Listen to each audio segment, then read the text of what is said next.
This video will help the reporting entity or person in rectification of rejected statement and report with defects or exceptions. Income Tax Department sends an email at the designated director's registered email ID stating the reason for rejection of statement or informing that the statement has been processed with reporting having defects or exceptions.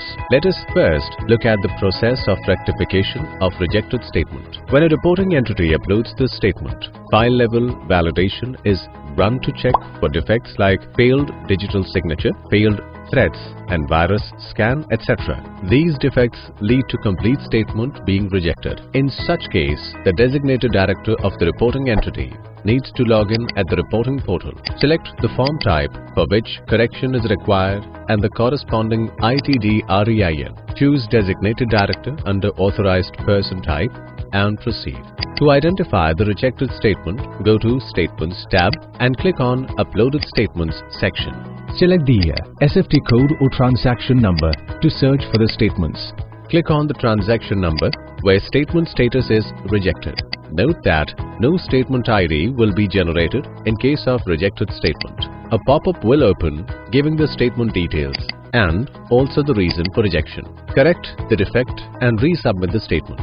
The process of submission of statement will be same as the case of uploading the original statement. After the statement is uploaded, it is processed for record level validation for defects like failed original report serial number, failed PAN, failed father's name, etc. to name a few. In case statement is processed successfully with the report having no defects or exceptions, the statement status will be accepted and statement ID will be generated. The reporting entity can download the data quality report DQR having no defects or exceptions. If there are defects or exceptions in the reports, statement will be moved under Statements Pending for Correction tab. Reports with defects are visible under the Report Requiring Correction RRC field, which are mandatorily required to be rectified in original statement. RRC must be reduced to 0 by rectifying all defects, whereas count of exceptions are visible under the Exceptions field.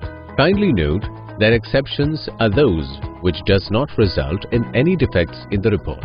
It only affects the quality of the data. However, it is advised that reporting entity should rectify the exceptions as well. To check the details of the defects or exceptions, download the latest DQR, which is an XML file. Alternatively, DQR can also be downloaded through Submission Utility. The designated director needs to log in and provide 15-digit statement ID. Now, open the Report Generation and Validation utility available under the Resources section of the reporting portal. Click on View DQR. Import the latest DQR and the corresponding original statement. Make sure that the statement number in the DQR and original statement matches. Click OK. Note that only reports with defects and exceptions will be shown and not all the reports which were submitted earlier. Defects and exceptions will be highlighted in the Validation Error Details sidebar. Click on the defect and it will open the corresponding report. Correct the defect and exception. Click on Save button to save the changes. After all the defects are corrected, click on the Validate tab. If no further defects exist, a success message will be displayed. Now go to Part A. The fields will be pre-filled. Make sure that the statement type is CB and the statement ID of the original statement is appearing in Original Statement ID field. Now click on to Generate XML tab to generate correction XML file and save the file at the desired location. Now create a secured statement package for uploading the corrected statement using the generic submission utility available in the Utilities section at the reporting portal. The entire procedure for submission of reports will remain the same as in case of uploading the original statement.